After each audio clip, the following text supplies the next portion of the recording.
भागवत जी ने एक सूत्र लिखा है, दुनिया का सबसे बड़ा औषधि केंद्र हमारा रसोई घर है। सबसे बड़ा औषधि केंद्र रसोई घर है। अब दुर्भाग्य से हम रसोई में जिनको मसाला कहते हैं ना, मसाला, वहां मसाला कुछ नहीं है, सब औषधि है।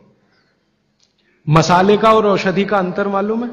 ये मसाला तो शब्द ही भारत का नहीं है, पहले तो ये बता दूं। ये अरबिक शब्द है, फारसी से अरबी में आया, अरबी से हमारे घुस गया, हिंदी में और जगह जगह घुस गया। ये विदेशी आए तो ये शब्द भी आया। हिंदुस्तान में 17वीं 18वीं शताब्दी का साहित्य जब मैं पढ़ता हूं तो जब तक मुगलों का राज्य रहा तब तक मसाले शब्द का बहुत उपयोग है। मुगलों के राज्य के पहले एक भी जगह किसी भी शास्त्र में मसाला नहीं है। चरक संहिता पढ़ी मैंने, कहीं भी मसाला नहीं है उसमें। सुश्रुत में कहीं मसाला नहीं है, बागवट की कहीं मसाला नहीं है। पुराने जितने लेखक हुए हैं ना 10वीं शताब्दी के पहले के, कहीं भी किसी ने मसाले शब्द का इस्तेमाल ही नहीं किया। हर जगह है तो औषधि है, औषधि औषधि, जीरा औषधि, धनिया औषधि, ये औषधि के रूप में है। तो इनकी जो प्रॉपर्टीज हैं रसोई घर की, औषधियों की, ये सब आपके चिकित्सा के लिए है। अब मुझे समझ में आता है कि हमारे पुराने जमाने की माताएं बहनें, जो हमारी दादी हैं, नानी हैं, उन्होंने अपनी अपनी बेटियों को जो कुछ सिखाया, सब्जी बनाना तो क्या क्या डालना, जीरा चाहिए, धनिया चाहिए, हींग चाहिए, मात्रा कितनी कितनी चाहिए, वो सब बड़े वैज्ञानिक और चिकित्सक लोग रहे होंगे। क्योंकि रोज हमारे शरीर में वात पित्त कफ की स्थिति सम और असम होती रहती है। आप जानते हैं सुबह जो है ना वात ज्यादा होता है शरीर में, सुबह सुबह, दोपहर को पित्त ज्यादा होता है, शाम को कफ ज्यादा होता है। तो ये पूरे 24 घंटे में ऊपर नीचे होता रहता है।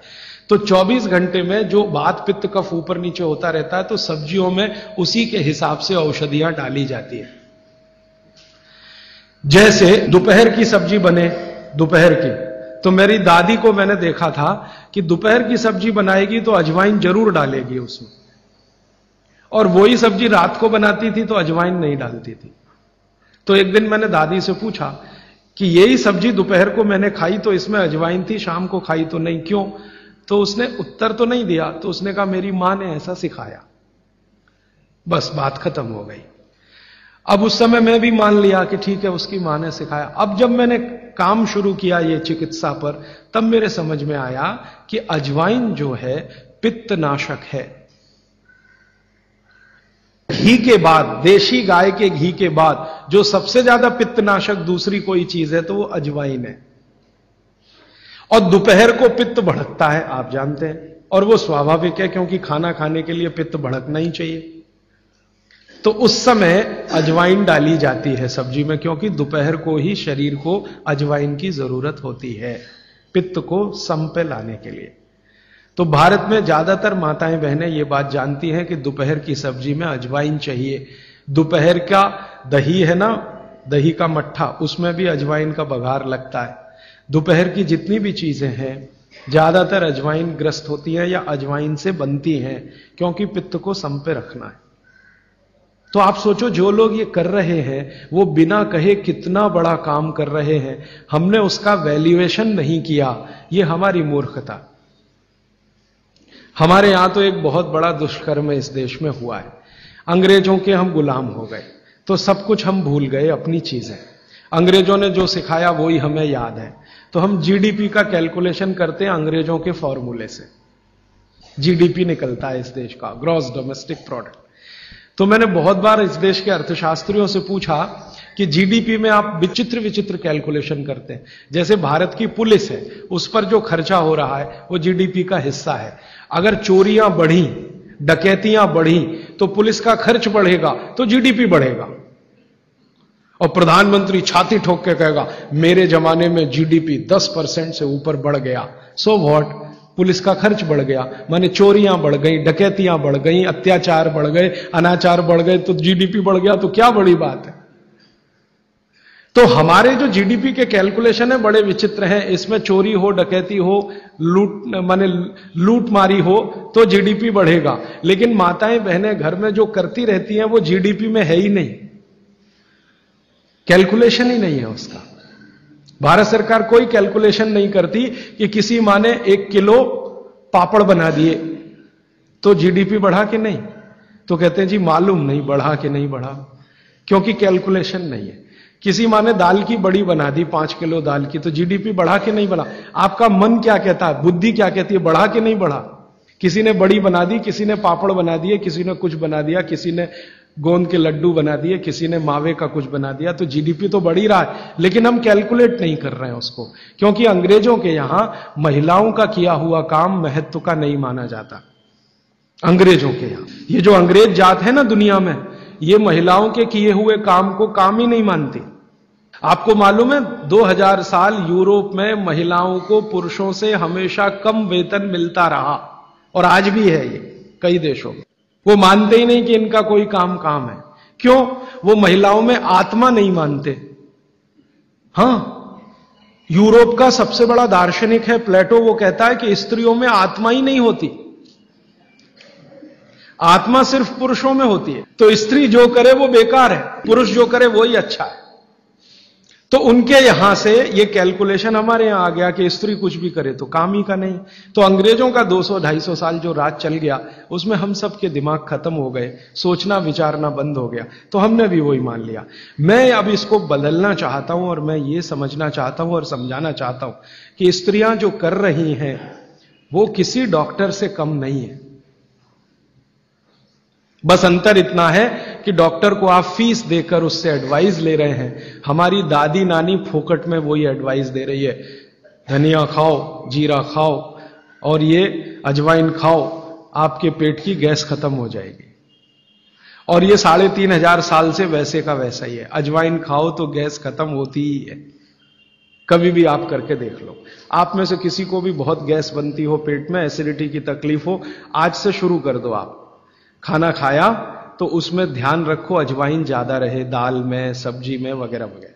और अगर नहीं कर पा रहे हैं तो खाना खत्म करते ही थोड़ी अजवाइन खा लो। अजवाइन ज्यादा तकलीफ ना कर दे, उसका बैलेंस है काले नमक के साथ, तो थोड़ा अजवाइन और काला नमक मिला के हर खाने के बाद खा के देख लो। 3 दिन में ना आपकी गैस बंद हो तो आप जो कहो मैं हारने को तैयार।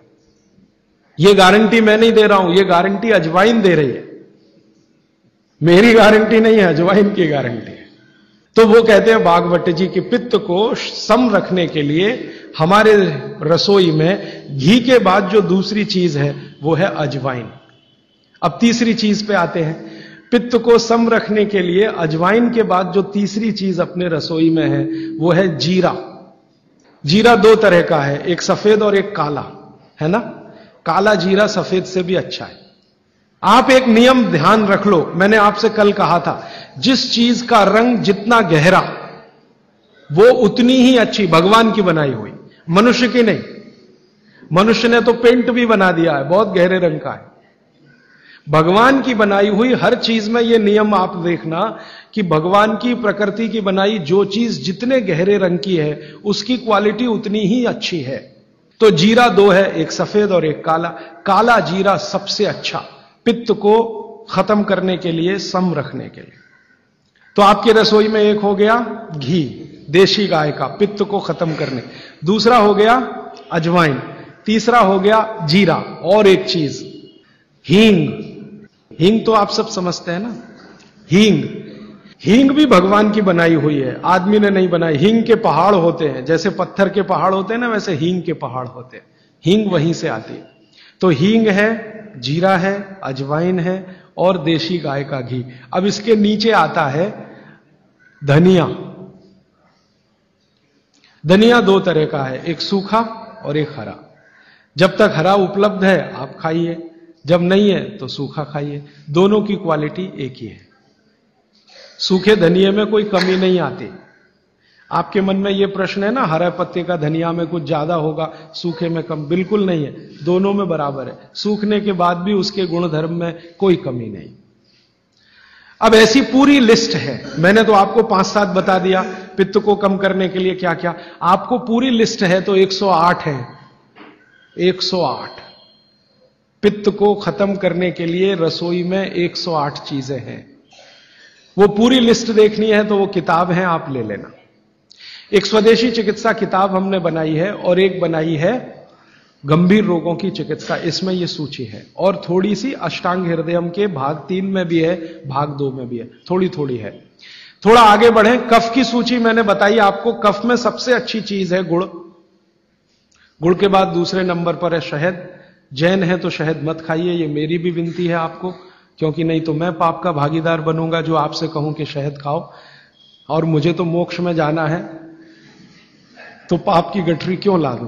तो आप जैन है तो बिल्कुल शहद मत खाइए। अजैन है माने जैन नहीं है, तो आप कोशिश करिए कम से कम खाएं, ना खाएं तो और भी अच्छा, क्योंकि अपने पास शहद का विकल्प है गुड़। जब गुड़ ना रहे तब सोचें।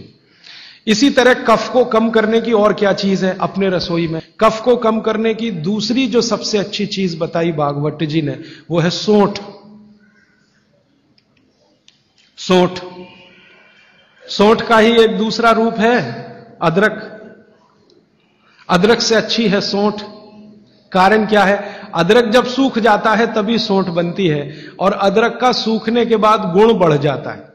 हां, ताजा अदरक है ना, उसका गुण जितना नहीं है, सूखे हुए अदरक माने सौंठ का गुण लगभग 100 गुना बढ़ता है। इसलिए सौंठ अदरक से हमेशा अच्छी है। तो कफ खत्म करने के लिए रसोई घर में एक हो गया गुड़, दूसरी हो सौंठ, सौंठ का ऑब्लिक अदरक। अब तीसरी चीज जो सबसे अच्छी, पान। पान माने पान का पत्ता, जो आप पान खाते हैं ना, पान, ये कफ दूर करने की सबसे उत्तम औषधि। लेकिन पान भी वही चक्कर आएगा। कौन सा पान? जो गहरे रंग का। हर चीज में ये नियम है, गहरे रंग का। गहरे रंग का आप उसको कहो जी देशी पान, तो देशी पान। गहरे रंग का पान जिसका रंग बहुत गहरा हरा, एकदम काला जैसा हो तो और भी अच्छा। ये पान कफ नाशक है, बहुत ही जबरदस्त चीज है ये पान। और पान और सौंठ का बेस्ट कॉम्बिनेशन है। पान खा रहे हैं तो सौंठ डाल के खा सकते हैं, अदरक डाल के खा सकते हैं। जैन है तो सौंठ खाइए, नहीं है तो अदरक खाइए। पान, अदरक, सौंठ और ऊपर से आया गुड़। गुड़ भी मिला के पान में खाया जा सकता है। वो आप डालते ना गुलकंद, गुलकंद, गुलकंद। गुलकंद माने क्या है? गुलाब के फूल, उसकी पंखुड़ियां, उसका तो रस या उसका कुछ प्रिपरेशन प्रोसेस से, ये भी सबसे ज्यादा कफ नाशक है। अब आप देखो, जो जो चीजें पान में पड़ रही हैं वो सब कफ नाशक है। पान बनाने वाले सब बाघभट्ट के चेले, बिना जाने ये काम कर रहे हैं।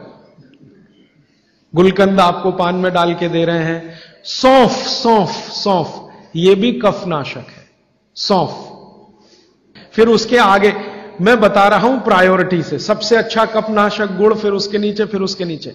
अब सौंफ के नीचे जिसका नंबर है वो है लौंग। लवंग कहिए, लौंग कहिए। और ऐसे ही ये सूची बढ़ाते जाएं तो इसमें करीब 100 चीजें हैं जो कफ नाशक हैं हमारे रसोई में। ठीक है।